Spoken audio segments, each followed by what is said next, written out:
All right, welcome to the Voice of Influence podcast. Today, I am so thrilled to have with me Bonnie Low-Kramen. She is a highly sought after TEDx speaker, a teacher, and founder and CEO of Be the Ultimate Assistant, a curated training solution for corporate leaders and assistants, creating synchronous and thriving work environments.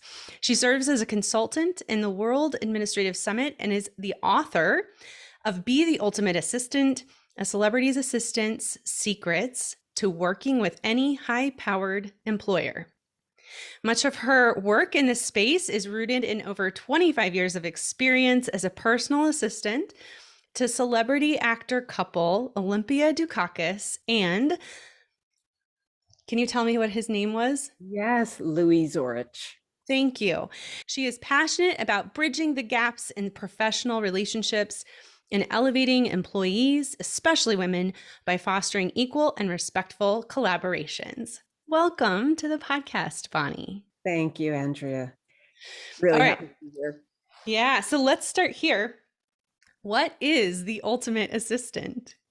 Well, when I was first working with the actress Olympia Dukakis, really early on, I thought to myself, and I'm a college educated person at Rutgers University, but in working with her as an assistant, I would think, how can I be as great an assistant as she is an actress?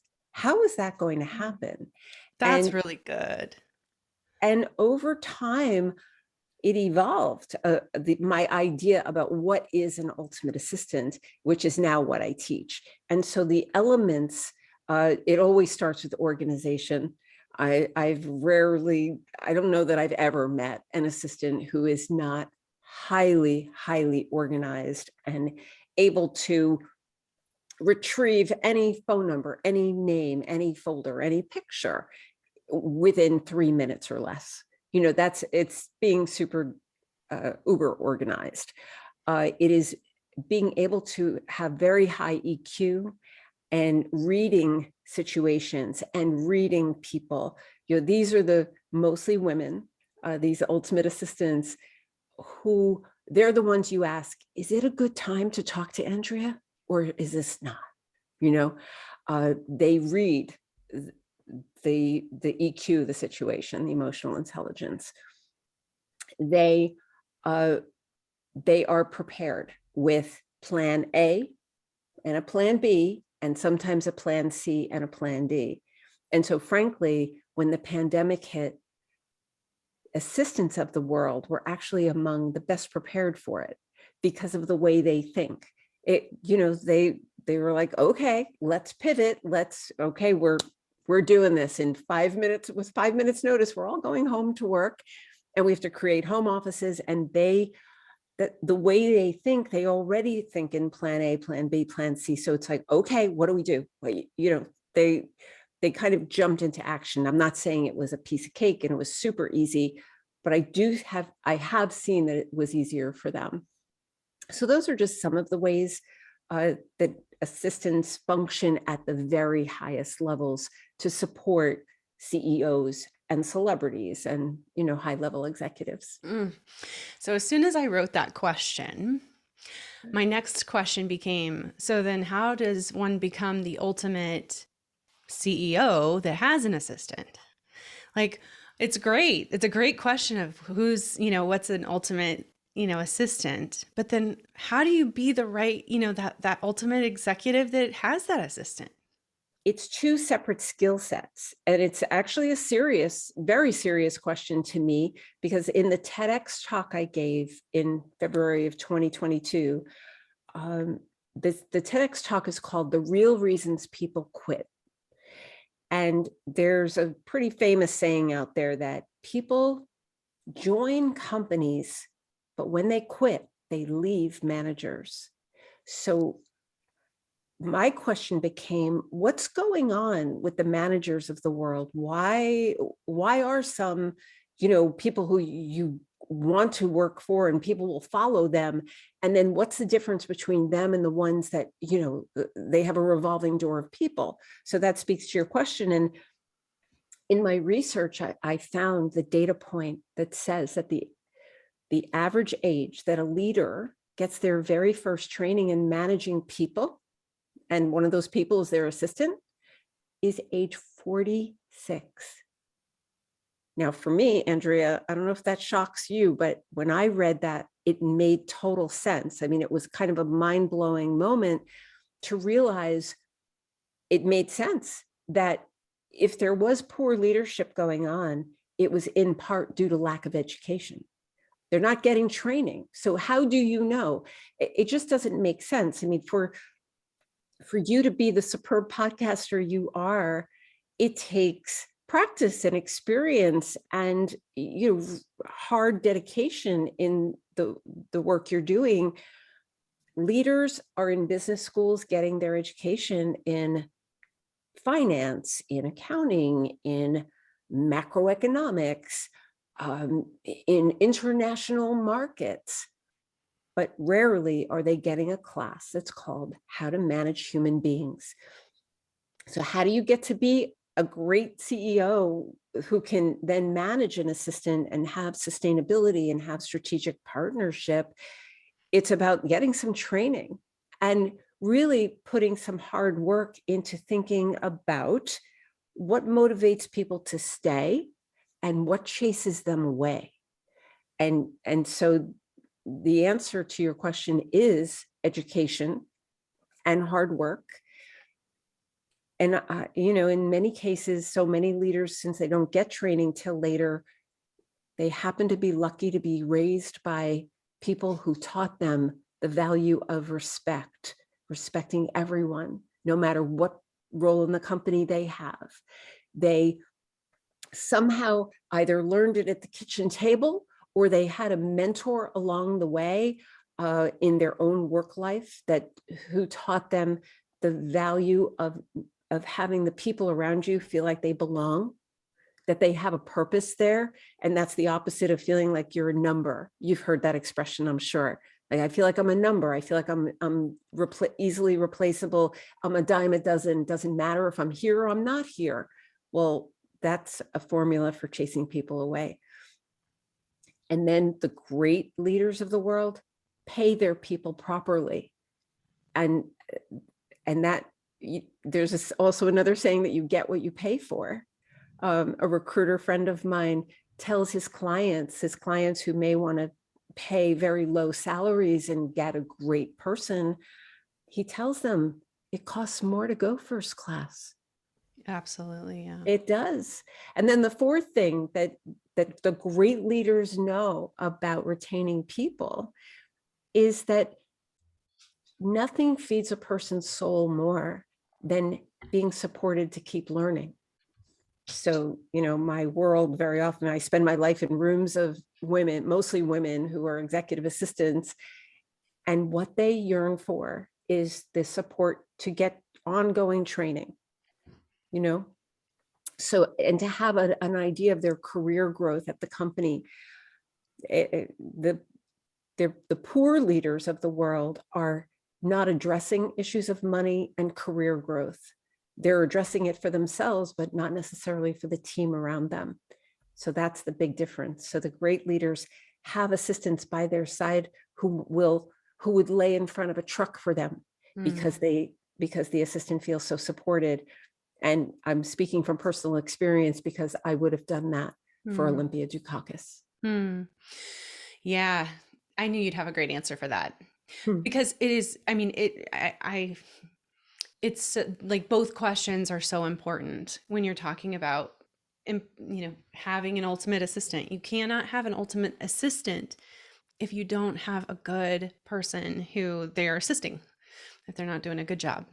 An interesting feature of that, and I've just come to this idea recently, is the assistants of the world have a very unique role in a company. They are the only role in any company that is completely dependent on the person they're supporting.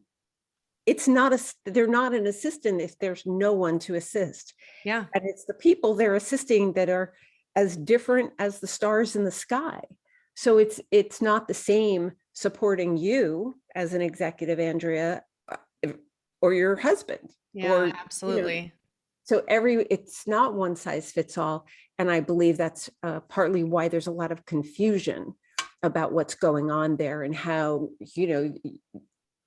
every leader is different, and they handle their teams differently, which is in part why I'm doing the training I'm doing, in order to try to get everyone on something of the same page about what are the baseline requirements that are needed to set people up for success.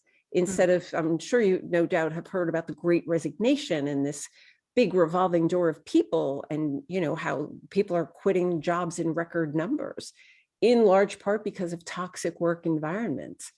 Is anybody really okay with that? I'm certainly not. Right. Absolutely. Yeah, we've definitely had a lot of conversations around that. And we do leadership training, and a lot of times, I mean, it's just so often where somebody has subject matter expertise that gets promoted, and that's great, but they also need support. They don't need just one class. They need leadership development, which takes Yes. time and energy. And yeah, that's but once you lay that foundation and they have a solid perspective or philosophy, and they've really thought through those things, they can be that person forever. It's good to keep training, but and anyway, it's a lot more than just a little, let's toss a little training at this.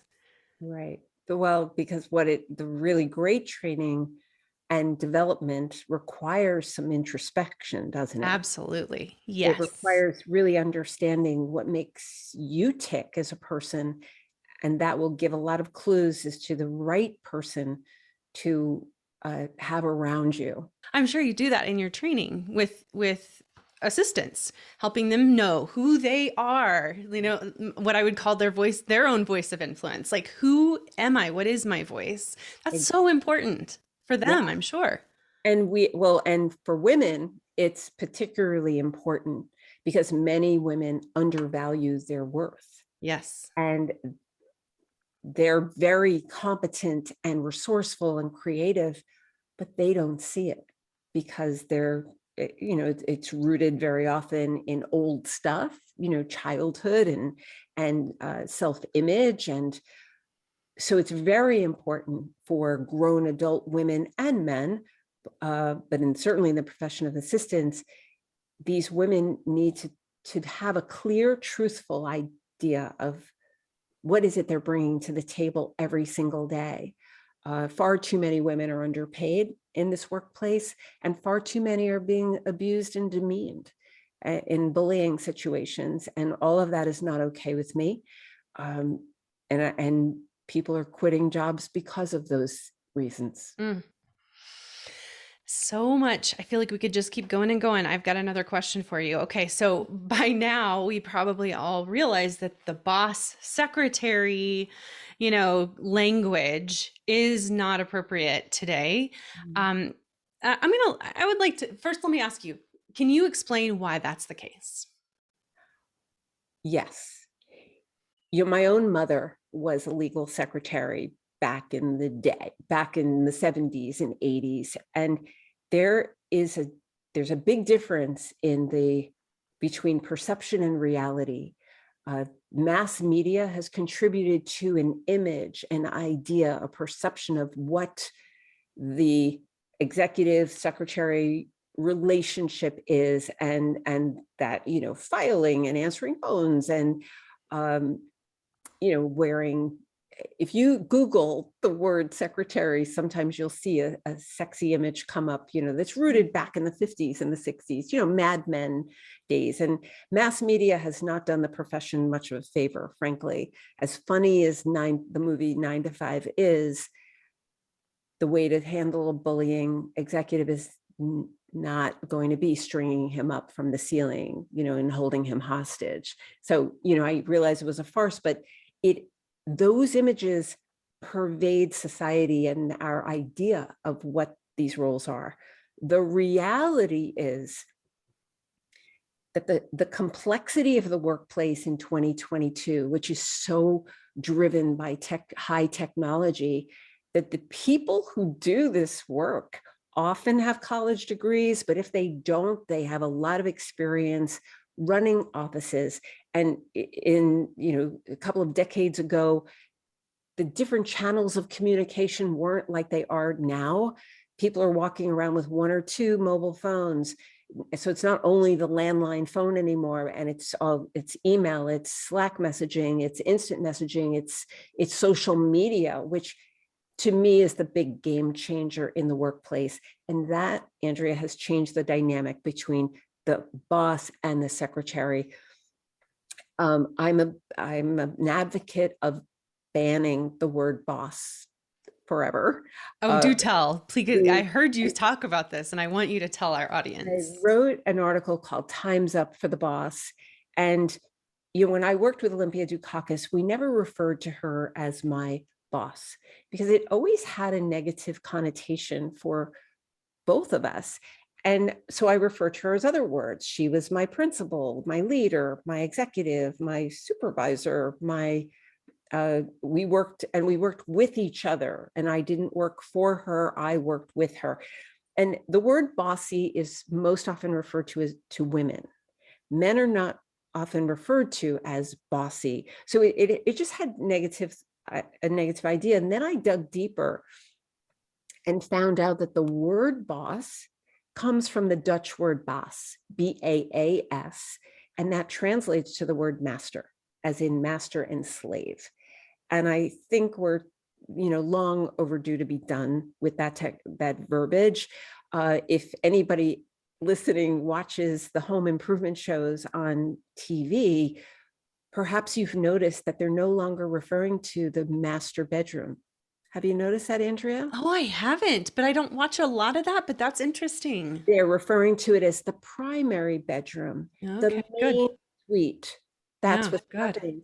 So mass media is catching on to that, because if you remember like old Southern movies, you can hear Black slaves saying, hey boss, say this, that word is out there in that usage. So I stand in rooms of assistants and I tell them this, and I ask them to consider changing the language.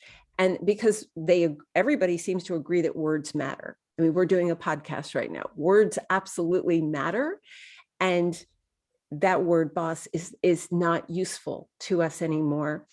And secretary has pretty much been phased out as well in favor of assistants. The complexity of this workplace is requiring a change from the old way of having a very strict hierarchy with managers up here and lowly assistant secretaries down here, to something that's more lateral, to something that's more peer-like, to something that's more partnership. And so we see the assistants are sitting in on leadership meetings. Why? Because they have information that the team needs. The big common denominator for everybody, for you, for me, doesn't matter who you are, is that we only get 24 hours in a day.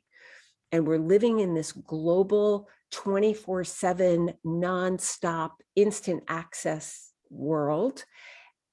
But we as humans are still human, and we can't go 24 hours a day. So we need rest. We need some systems that accommodate our humanness alongside all of this technology that's going 24/7. So you have leaders who bring on very busy leaders who have 3 assistants. Why do they have 3 assistants? Because they split the day. 24 divided by 3 is 8. They have 8-hour shifts, and they're able to be covered 24 hours a day. No one person can do that. So the answer to your question is that the needs of this modern workplace have changed the game a lot. And assistants need training to keep their skills sharp, especially technology. So the workshop I do is 3 days, 2 days of soft skills, third day, completely the full day of technology. Microsoft Office and social media privacy and cybersecurity. Because let me tell you, leaders are being kept up at night worrying about keeping their data safe. You can barely look at the news and not hear about a hacking situation, a breach of security in companies. And so the technology is running ahead of our human ability to keep up with what's going on. So that's what's causing the change in the need for the verbiage and the perception of this role. Yeah. Yeah. So good. And I had another question here, but it was around around the question of, around the terminology of both Yeah. the one, as we just spoke of, and then the working with instead of working for. We also say that around here. What other terms should we be thinking about? Are there other ones that we should have kind of on our radar? It's like, I maybe think we need there to change are. that. Yeah, I think there are a couple.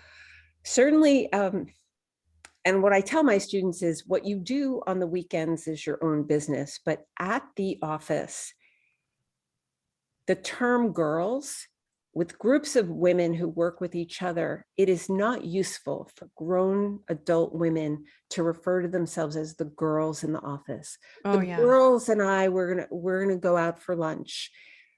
I have assistants who come to my classes and they are making $150,000 a year, and they have their seat at the table in the leadership meetings.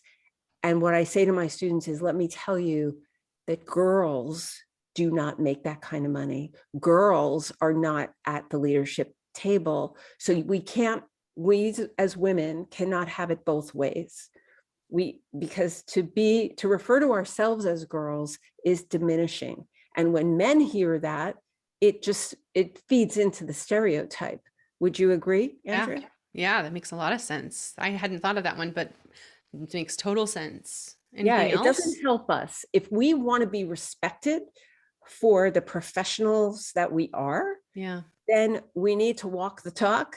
We need to speak the language that of professionalism and of respect for one another Mm-hmm. and respect for our coworkers. And it hurts me when I see groups of women behaving badly. I've rarely met a woman who hasn't experienced being with other women who behave badly, the cattiness and gossipy and the behaviors I'm referring to. Yeah. And I like to give very little air to those behaviors because those also are not serving us. I often think back to when I was working with Olympia, who was prevailing in a very male dominated business of show business as a woman. And she would observe sometimes the competition between women, treating them each other as adversaries, as opposed to colleagues and collaborators. And she would say, and I think she was right, that, Bonnie, the only people who benefit from women doing this with each other and tearing each other down and pulling back on others are men. Men are very busy getting promoted. And I know this is a generalization, but men are socialized when they're younger to be more collaborative and to be very helpful with one another. Like my son played on baseball, and the message he got was, it's okay if you strike out. We've got your back. We'll help you. We're a team. We work together. And little girls in general don't necessarily get those same messages. They get other messages, which are to view one another with skepticism and cynicism. And I believe we need to break those patterns is the thing. So that isn't a word so much, but it's a behavior that, harkens back to junior high school and high school. And it's just not appropriate in this workplace of 2022 when so much is at stake. And, we're trying to close the wage gap between women and men.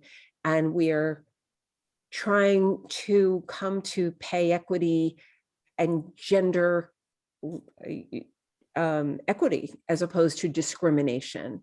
So let us be mindful of our behaviors around how we're being viewed. Really good. Make sense? Yeah. So your personal background. Mm. When, in particular, I'm going to go back way back.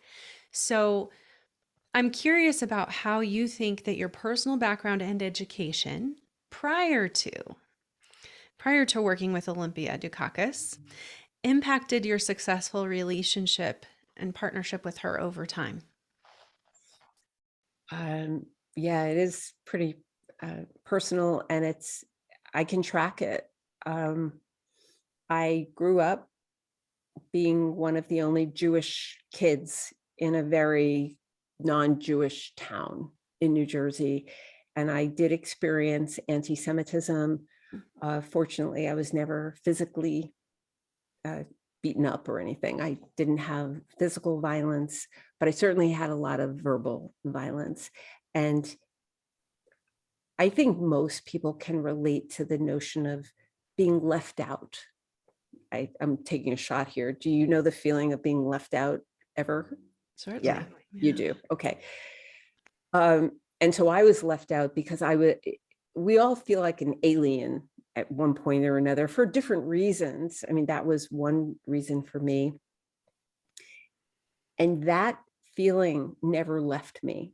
The idea that, so the result of that feeling of, and it's a terrible feeling, isn't it, when you're the last chosen on a sports team, or when you're picking sides, and when you're aware that you're very different from everyone else in the room. And so I didn't know the words at the time, but it was about bias and it was discrimination, and I felt like the other.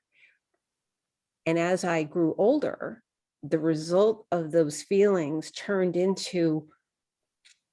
it manifested into, when I would be in groups of people, my effort always was to make sure that everyone belonged wherever I was, that I would look for the lonely person, at the person sitting at the back table, sitting alone. Inside, I just didn't want them to feel like I did. I wanted them to feel included, so the whole belonging thing. So I can track that for sure to childhood. So when I met Olympia Dukakis, her story is that she had the same experience when she was growing up in Lowell, Massachusetts, as a little Greek girl in a very Irish and German neighborhood, and she experienced discrimination and bias. So we bonded very quickly when we met with each other, and so our backgrounds were different, but there was a lot the same, because we felt like we were very different. And theater is a perfect place for people who feel different. Yeah. I feel really at home in a theater. And so as I was growing up, I just loved movies and theater, and the eccentricities of people, the peculiarities of people. I loved them, as opposed to, I was curious about them and excited by it. And I just wanted more of it. I wanted to understand it. And so did Olympia. So that's how my young life, which I spent a lot of time alone, when I finally got to Rutgers University in New Jersey, that's when I feel like my life kind of really began. And I studied theater and English, and I began meeting other people who also kind of felt like aliens in the world. That's so interesting. And do you mind sharing how you two came together? Like what was that, and kind of describe the partnership a little bit? Sure. I had been working in a theater in Texas, in Houston, Texas, the Alley Theater. And my husband at the time, we decided to move back to New Jersey. And theater is a small business, and it's all about relationships, and people like to work with the same people. If you go like movies or film or plays, you might notice that the directors will want to work with the same actors oftentimes, right? Sure, yeah. Well, it's the same way behind the scenes.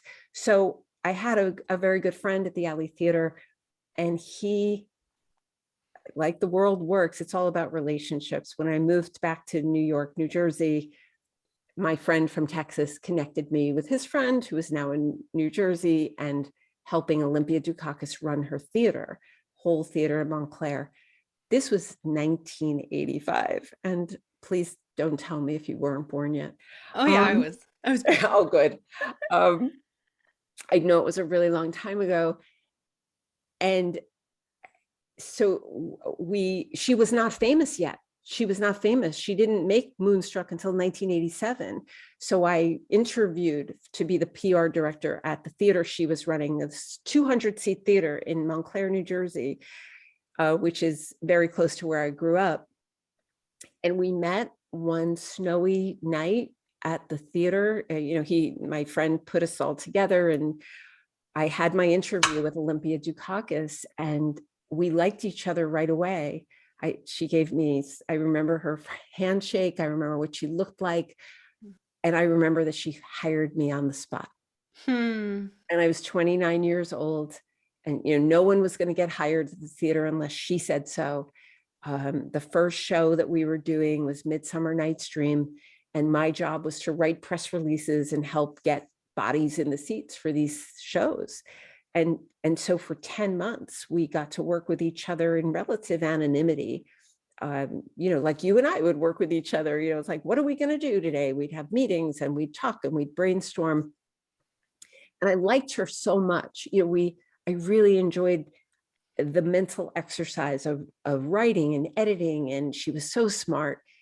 And then 10 months into our work together, she came to me one day and she said, I need to talk to you. She said, I've been hired to do a movie and I'm shooting it in Canada for a month. And you and I have a lot of work to do before I go. So I'm doing press. So I'm taking out my pad and I'm like, what are you doing? What movie are you doing? Olympia Dukakis was not a household name at this time. And she said, well, I've been hired to play Cher's mother. And I said, really? And I said, who else is in this thing? And she said, well, Vinny Gardenia and Danny Aiello and this new guy, Nicolas Cage. I said, Olympia, are you talking about Nicolas Cage? And she said, oh, yeah, that's it. And my voice, I was like yelling by the time she was done. And I said, wait, who's the director? And she said, Norman Jewison, huge Hollywood director. And then I asked the big question. I said, okay, Olympia, what's the studio? And she said, MGM. And I just lost it. I was screaming because I knew this was a big Hollywood movie. She'd never done a huge Hollywood movie before. She'd done small movies. And in my head, I'm thinking, oh my gosh, this is going to be so great for the theater. This is going to be so wonderful. And the staff comes around and like, what are you yelling about? Like, Olympia's in this big Hollywood movie. So off she goes to Canada to shoot. And while she was gone, Andrea, she needed somebody to play the part of communication central. She couldn't have the 20 people on the staff calling her every day to get what they needed because she was still running the theater. So she chose me to be that point person so that everybody, I was kind of like the middle of the wheel, and everyone would come to me to tell me, all right, I need this answer from Olympia. I need this answer from Olympia. And every single day the phone would ring. I never knew what time. And she would say, okay, Bonnie, go. And I would start giving her the questions, knowing I wouldn't get through all of them. And and I didn't know what I was doing was being a personal assistant. That's what I was actually doing, but I didn't know there was a name for it. And pretty soon after, so that worked for the month. It was awesome to be responsible for all of this information coming at me from very different places. I found that I was good at it. I really liked it. It was really fun. And when she came back, the buzz on Moonstruck, that was the film, of course, was very strong for Oscar contention. And Norman Jewison told her, told her, I think you're going to get a nomination. And she got nominated and she won. So by this time, when she came back, she still needed somebody to function as her personal assistant. So it was all about need, Andrea. She had a need. there's no famous person you can think of right now who lands on, think of somebody like Scarlett Johansson, who lands on all those magazine covers, and whoever it is. That doesn't happen just with one person's effort. It's a team that's required to make all of this happen. Hair and makeup, cars, costume, wardrobe. It's a coordinated machine that gets put into place, and it's not an uncomplicated thing. The more famous somebody gets, famous people need the team around them. And I found that I just loved being a part of this. In a million years, we never thought it would last for 25 years. Never. I had a need. I needed a job. Sure. And she had a need because all of a sudden she was becoming very famous. And Jewison said to her, do every piece of publicity that comes along if you want to get nominated, or if you want to win. He had a very strong feeling she was going to get nominated. And because I did publicity, that meant me. Yeah. So you dialed in and you made it happen. So every single day, she would be doing 4 interviews a day, and it would be, being on top of all of that activity, which just felt like I was on this roller coaster, and we had a lot of fun together, and eventually we started traveling together. So you asked, your question was about how the relationship, began and built.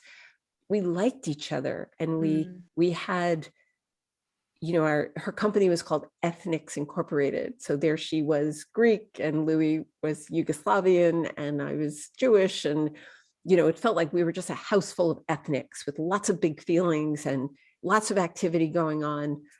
And, I loved show business. So I loved it from the time I was very young. So it felt like I had a front row seat for this person who I respected so much to become famous. And she followed up Moonstruck with Steel Magnolias, and then the Look Who's Talking movies. And she just had one hit film after another.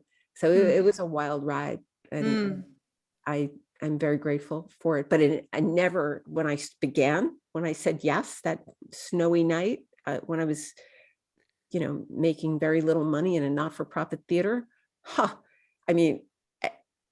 the last thing I thought about was that she was going to be skyrocketed to fame, and it would change everybody's life around her. But that's what happened. That makes me think of a quote that you quoted her in your book. She said, for an assistant-employer relationship to succeed, people have to be committed to change, to grow, to evolve. It's got to be like life. And each person is different. You cannot jam an assistant into a pigeonhole or preconceived idea. You have to carve it out together. I love that. I really love the idea of finding the right people and then creating the right position for them. I personally prefer that. I personally advocate for that when I can. I don't think it's always possible, probably, but it seems like you guys had that kind of relationship. We did. And Olympia had a high tolerance for mess. Yeah. It gets messy when you have this much activity. Mistakes can happen, but I created rules for myself, as I tried to, become this ultimate assistant and be as great as she was an actress, is to have the one-time rule. Serious mistakes only got to happen one time. I gave her the wrong speech for a presentation once. I did that. and it's testament to how smart she is, because on stage how at some events there was a cocktail party ahead of time, so she got to meet some of the people who were going to be in the audience, and she realized that the theme of the speech I had given her was not what this audience was there to hear. And she's had the women's speech, and then she had the acting speech, and she had the ethnic, when she had audiences of people. And I gave her the wrong one, and she wasn't happy about it. But when we talked about it, she knew there was no malice involved, and she knew that it would never happen again. So that's, the Olympia knew that to involve other people on the team meant that not everything was going to go perfect all the time. And I really respected her for that she would joke and say, Bonnie, nobody's going to go to theater jail over this. That's how she would put it. And it's not that she didn't get upset. And it was a perfectionist in a lot of ways. So everyone around her, she raised the level for all of us. Her commitment, her discipline as an actor, oh my goodness, was enviable. And I think she made everybody around her better because of her commitment. So, yeah. And now I teach that to my students, that's how they need to approach their leaders, and they cannot waste a lot of time beating themselves up over mistakes, because there's no way to do this work at that level and not screw up badly. And that speed. Yeah. You're going and you're tired sometimes, and things You're happen. human. Yeah, totally. Okay. So you had mentioned, getting to be in the front row seat, having a front row seat to her success. Now, obviously, it's you were part of how she got there. You were certainly a piece of that. And I guess part of what I'm wondering is, how personal was your professional relationship? And how do you address that now with assistants?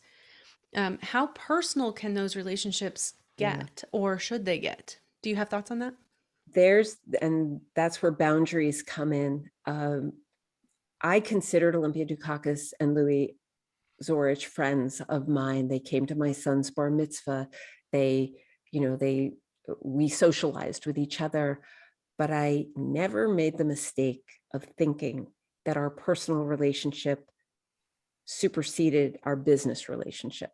That in the end, if one was going to have to give, that I would have to choose business over personal. After I was being paid a salary, I had a job to do, and she had a job to be done.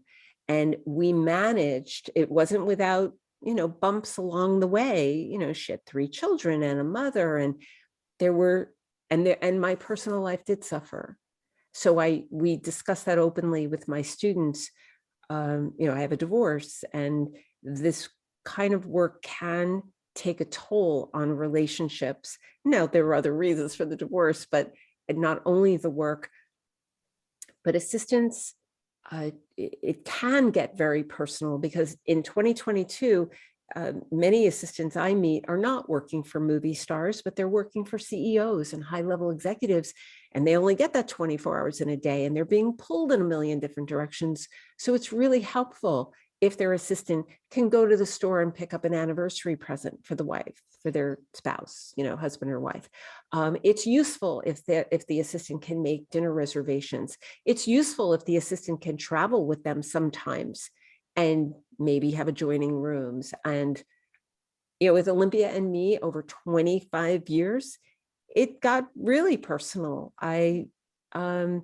When we traveled together, we'd sit in our pajamas and watch movies and order room service together and go shopping. And we were there for the good times and the bad times, deaths in the family, and the birthday parties and weddings, etc.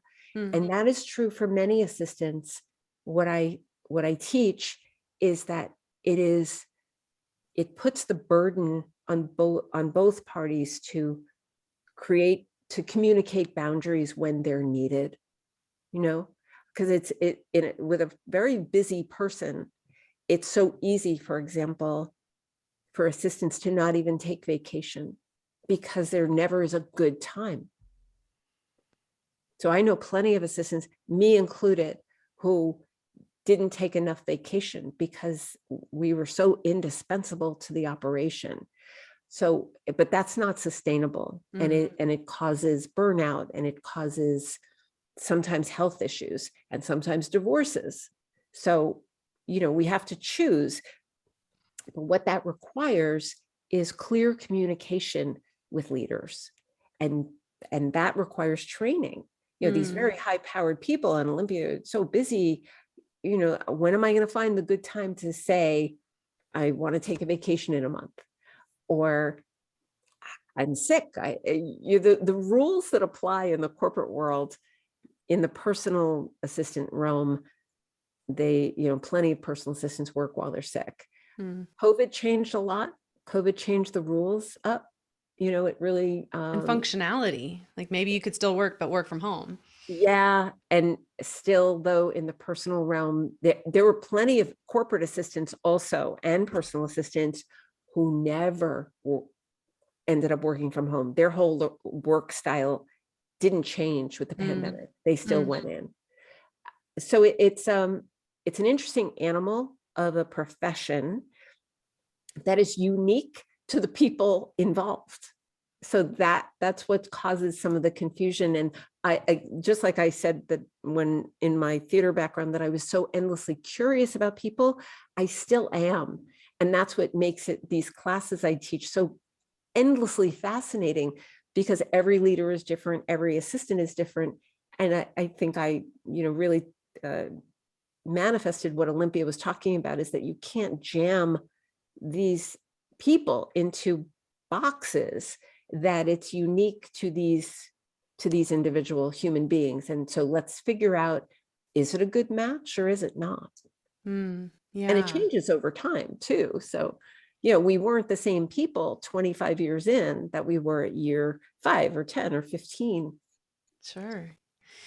Yeah. I mean, as much as you're around each other, that you may be around your assistant more than you're around anybody else in your life. That is so true, Andrea. I believe there were many years when I was the person who spent the most time with Olympia. Absolutely. No question about it. And there's a sense of companionship that kind of naturally comes with that, I would think. I mean, I'm sure that you can have a relationship where that's not the case, but I mean, it's really helpful if you like each other. And I write in my book, we really enjoyed it warm in the apartment, and we were both neat freaks. It was kind of like being roommates. Yeah. In a way. And we developed our system over time. What we did, our system, there were days when we wouldn't speak to each other, but what we would do is we had those hanging boxes on my office door, one for me, one for Olympia, one for Louie. And we would just, if I had an email that they needed to look at, then they would get that in their box, and then I would write the question, and then they write the answer to me. There were whole days when we would never have to speak, and we would just, shuffle things back and forth, because they're learning lines, because that Louis was an actor as well. So we just developed a system that worked for us. And that's what I tell my students, is that in any working relationship, and perhaps this in your own business, is that you develop the system that works for you. Are you an email person? Do you prefer texting? Are you a morning person? Or are you a night person? Right? Yeah. And whose preference should we go with in which case, in which scenario? Yeah. And so assistants and leaders have to work that out. I'm a morning person, for example. I am up and ready to go at 5 a.m. and my assistant is not. And we have an agreement that it's okay with her if I send her emails at 5 a.m.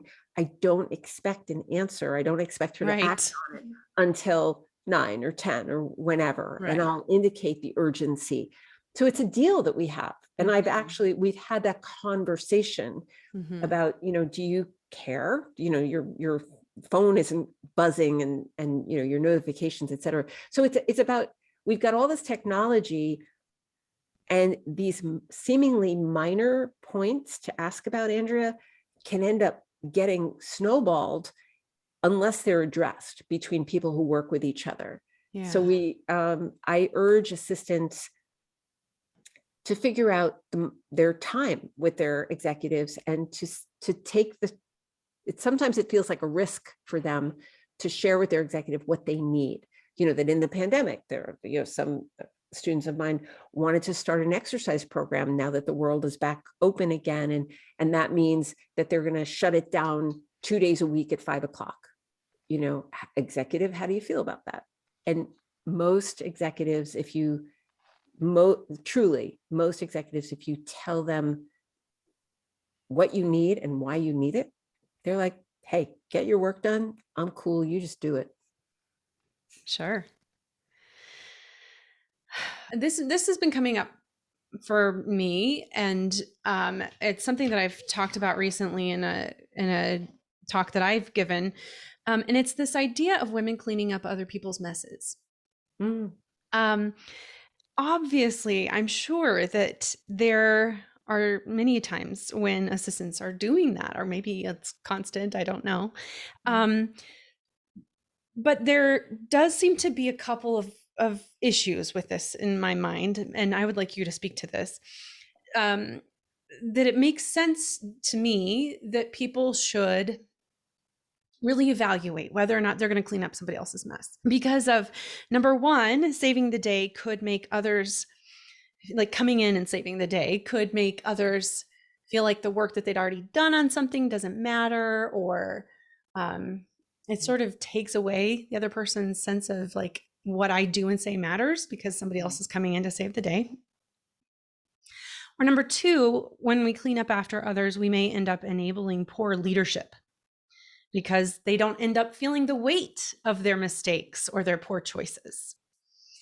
Talk to me about how assistants can evaluate whether or not to step in and help out. Right. What is severely lacking in the workplace today is when people are brought on to be hired, the setting of clear expectations about who does what and what's our team culture. On some teams, the culture is that they clean up each other's messes, the metaphorical messes, right, and sometimes literal messes too. But in most companies, those ideas, the culture is ambiguous and it's muddy and it's not clear. So you've got that bumped up against the idea that many women struggle with their own self-worth and their self-value. Yeah. So if they clean up someone's mess, it temporarily makes them feel good. It makes them feel valuable and important. And I could do that, but it ends up hurting others as you're usurping. I hear these stories all the time where an assistant feels like another assistant usurped their authority, went right to their executive rather than going through the assistant to make the meeting appointment. So I think the key here is setting our team leaders and leaders in general, setting very clear expectations about how things work on our team and people pulling their own weight and being respected for it. What I want to see on a team is when things are falling through the cracks, that it's safe for team members to talk to each other and say, hey, I think I see an issue here, rather than clean up the mess for that person. There you go. But that's the clincher though, Andrea. Yeah. We as women have not been trained and supported to have those conversations with our colleagues. And that's why in our training, I'll say to them, let's get ahead of it. In a calm moment, when there's not a crisis, let's discuss, say you and I were on a team, Andrea, I could, and in a calm moment, no crisis is in hand, and we're with our team and we say to each other, so Andrea, if I ever notice something, because I've done this before and I see something that could be done differently or better, or somehow it's going to solve the problem, we on our team, I am safe to say this to you, and that your instant reaction is, like most women would automatically be like, wait a minute, what, suspect? They're suspect and suspicious and angry and resentful. Like, what are you correcting me for? You think you're smarter than me, you think you're better than me. And I call that the default. We as women, and I suspect men to some degree, but I've seen it mostly in women, we need to get onto those default behaviors that we jump into, because we pay a high price if we do clean up someone's mess and then they just get very angry as a result. There are like these very toxic dynamics that can happen. I believe we need to be mindful of those default behaviors. Is that familiar to you, where a woman would take offense to, why are you correcting me? Why are you doing this? They question the agenda. And my students know we need to say, Andrea, I have no other agenda other than I want you to succeed. And I want our whole team to succeed. What I like to see is when teams have the attitude, if one person succeeds, we all succeed. And if one person fails, it's all of our failure. Because we need to watch one another, we need to have each other's backs, and to be professional enough to raise an issue when we see a problem. Yeah. And I think more training is needed around that to help us find the safe words, so that the instant reaction is not, who do you think you are, Bonnie? Absolutely. I love that you pulled us back to culture, and that the team culture, because collaborative environments are places where people can bring things up, because it's not about ego. It's not about who wins and who loses right now. It's about working toward that goal that we're all working toward together. And so we don't have to. That begins at the top. Those messages, those are very evolved ideas, Andrea. But this pandemic has caused so much stress and anxiety and uncertainty and upheaval, and people are acting out in really awful ways. So there's lots of people being worried. They're worried about their future. They're worried about their health. They're worried about so many things that are preoccupying. And it doesn't allow for what the ideas you were just talking about, which are so great, which is to really be focused on the job at hand and the success of the project and the success of the organization. So I'm doing what I can to support assistants, to insist that they think like that, and to not jump over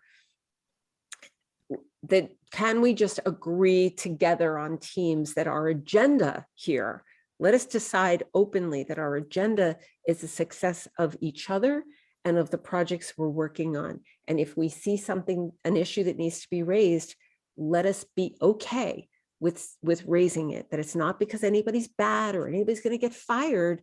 It's about the success of the work. Yeah. I think if we can get there, that would be a big deal. Yeah. Where can people learn more about your book and your class? Thanks so much, Andrea. I am Bonnie Low-Kramen, and it's bonnielowkramen.com. You also can go to betheultimateassistant.com.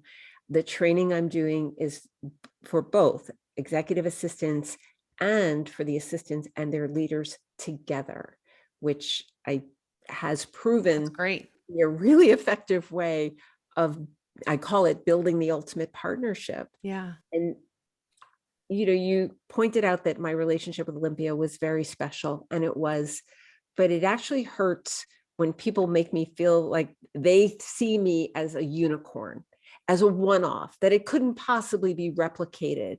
And I don't agree with that. I think it can be replicated. I think it can happen. But like with most things, you need tools. You need tools and strategy and the information. It just doesn't happen by magic that leaders know how to work with an assistant. It's a very different animal now in 2022. So, it's no mystery here. Like everything else, it takes hard work and practice and going to the experts who can help cut to the chase on how to do this really well. Love it. I love it. One last question. What advice do you have for somebody who would like to have a voice of influence? My advice would be to take a fresh look at the situation that you're sitting in, and with the eye towards where can you bring value to that situation, And when you determine that, it will be vital for you to perhaps put it in writing, put your idea in writing, that this is what you're seeing, this is what you're hearing, and this is a place where you think improvement could happen. And this is how you would like to approach it. When people do that with leaders, when it turns out, and especially if they're right about whatever they're bringing to light, that engenders respect, that engenders invitations to, I think we like your idea. How about you sit in on a meeting on Wednesday and present that to people? I think we'd like to know more about that and how you came to that conclusion. We can no longer wait to be asked. Leaders literally say to me, Bonnie, it's not helpful if my team just says to me, how can I help you, leader? They say what really is helpful if their team comes to them and says, we need this, this, and this. We see this, to come to the table with ideas, that all ideas are not springing from leaders, that's what the partnership is about, that people have been hired for a reason. And honestly, one of the biggest complaints in the workplace are assistants who feel under leveraged, who feel they're not utilized. People want to be utilized. They want to exert power and influence and show what they've got.